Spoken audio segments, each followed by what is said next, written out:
I'm Batman. Welcome to PMDB hashtag 1544 on PMDB. What are you doing?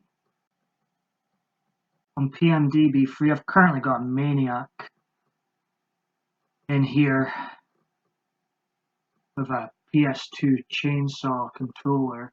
I think you should put that down before you hurt someone. The Texas Chainsaw Massacre from 1974 is known as a classic disturbing horror movie. It's definitely disturbing. It seems that Hollywood has been severely sick for decades, but I'm not here to judge anybody. I like some horror films myself. This one, I will say up front, is not my cup of tea. Despite owning the original four movies and the remake, I always found the Texas Chainsaw Massacre a mixed bag.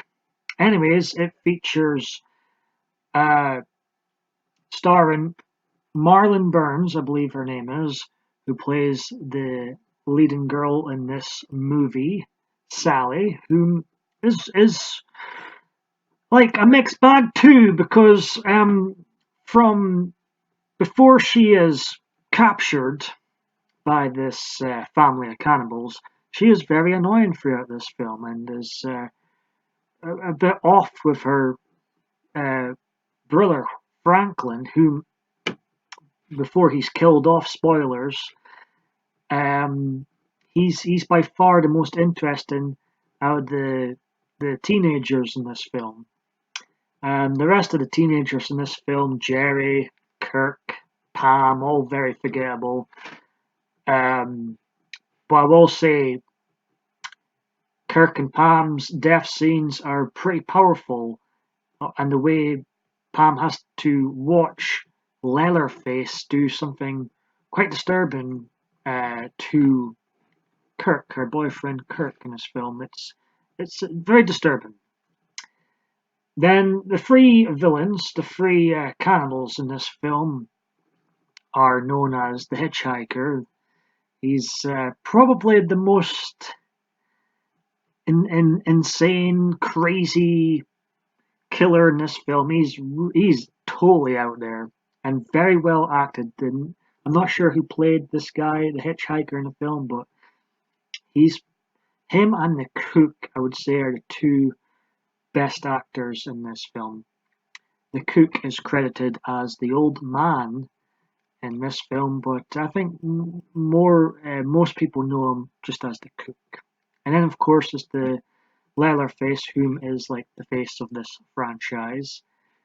And there's also another cannibal known as Grandpa. Now, when I first watched this film, and again today, I was like, is this character alive? It seems he's alive barely. He does have a bit of a feast, if you can call it, later on in the film. So yes, he is alive, and he was played by someone in a lot of makeup.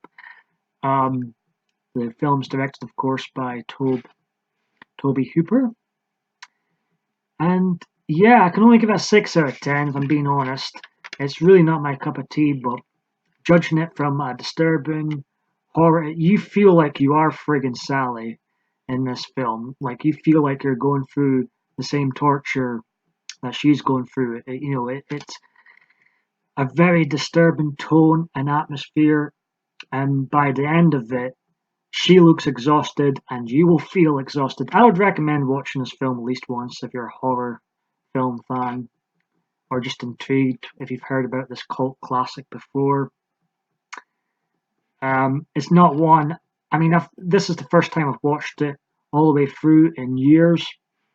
I watched it when I was young, years and years ago, when I first purchased it, and I wasn't sure what to think. I think I was too young at the time to really take it all in. Um, it's definitely for a film that's worthy of an 18 and above. This is not one for a younger audience at all. Uh, but yeah, I would check it out. It's not a film I'm going to watch not really a film you should be watching during Christmas. It's not really a festive film, but as far as the disturbing element goes and the horror element goes, it's definitely one of the most disturbing horror films ever made, but not one I want to watch again and again and again. So it only gets a 6 out of 10 from me.